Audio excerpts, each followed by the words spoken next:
China, name of a global superpower. China's growing leadership in the economic sector has given the country a solid standing in the international community. They're aggressively taking the lead of the tech industry and the number of entrepreneurs in. China is increasing noticeably. Almost all of these companies' employers have to follow the 996 rule.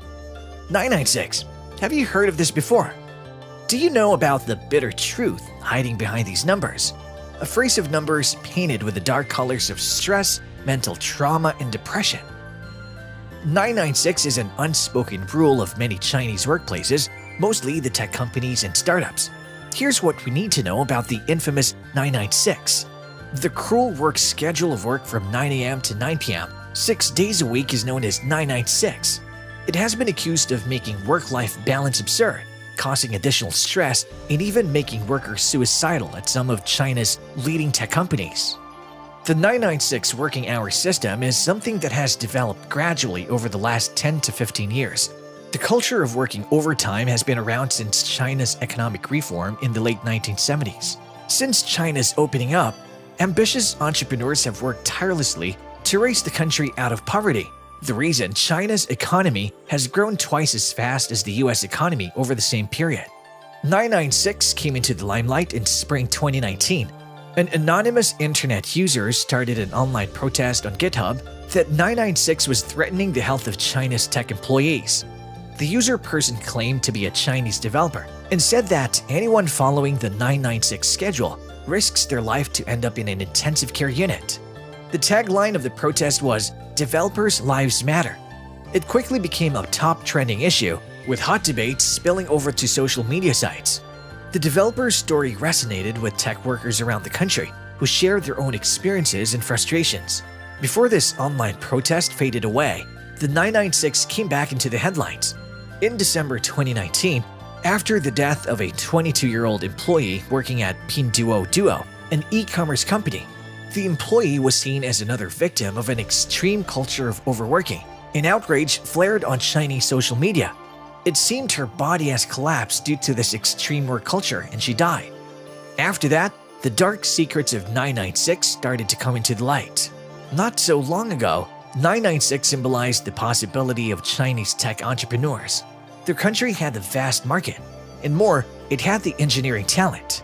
The secret ingredient, the one that supposedly set China's companies apart from Silicon Valley's, was the hustle. But now, this has been a symbol of exploitation and deprivation. The hustle turned into cruelty. The 996, a work schedule that encourages or forces employees to work from 9 a.m. to 9 p.m. 6 days a week. It has been a common practice among Chinese tech companies and startups, though the practice is technically restricted by Chinese law. But the companies still enforce the workers to do the hours informally or formally. We know that working overtime is normal, but when it's become a rule and you have to do it against your will, it'll destroy your day by day, and it's really scary. What's even scarier is that so many young people are already used to this and don't dare to protest because they know even if they do, it'll be useless. But the fact is, when an entire working culture normalizes working overtime, it's hard to succeed when not working at the same standard. The concept is, working the standard 8-hour shift is not going to make anyone stand out. In an increasingly competitive workplace, any edge over the competition is going to be beneficial, especially in a culture that prioritizes hard work and sacrifices like the Chinese.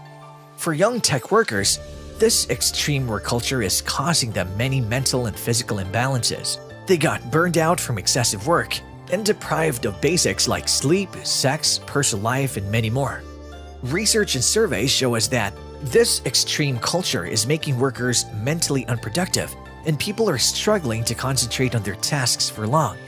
Moreover, sleep deprivation has also been causing cancer, weight gain, and memory problems. Research has shown that long hours do not surely turn into better productivity.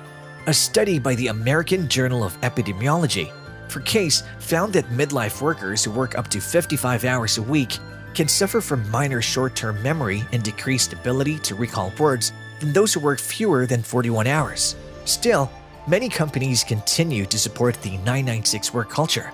Huawei routinely asks staff for a 6-day week every month in return for extra pay or compensation leave. China's top court, the Supreme People's Court, and the Ministry of Human Resources and Social Security jointly declared that China's 996 working culture is legal. The companies don't have the right to demand that employees work from 9 a.m. to 9 p.m. 6 days a week. Legally, China's labor law prohibits employees from working more than 8 hours a day and 44 hours a week, while overtime should not exceed 36 hours a month.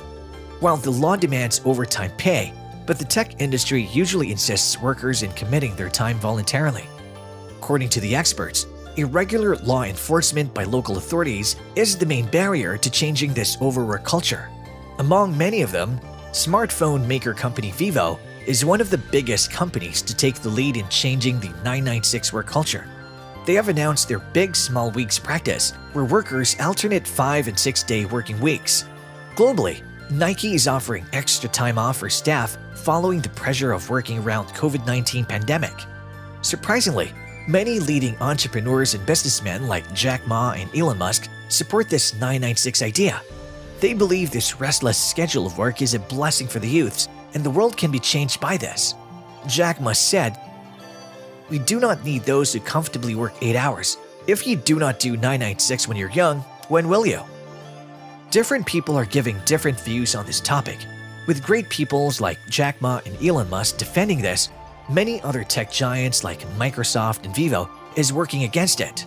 The employers are also sharing mixed opinions, while some of them are saying it's harmful to them. The others are saying that it's worth it until they get paid well. But the fact is, this 996 is not going to end in the near future or easily, because most of the young employees are aware of the harmful effect of 996 work cultures on their bodies.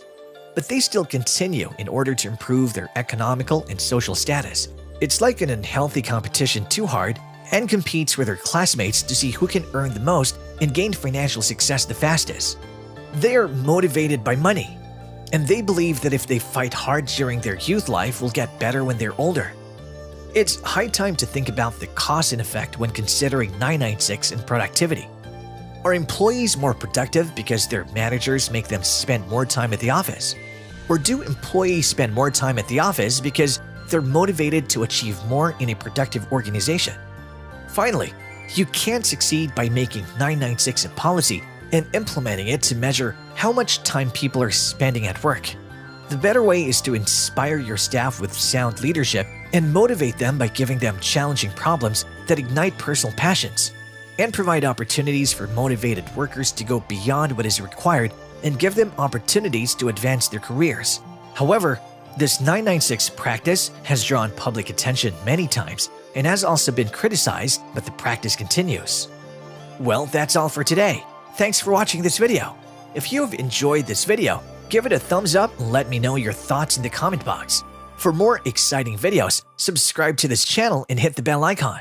I'll be back with another exciting video soon, so stay tuned and see you next time.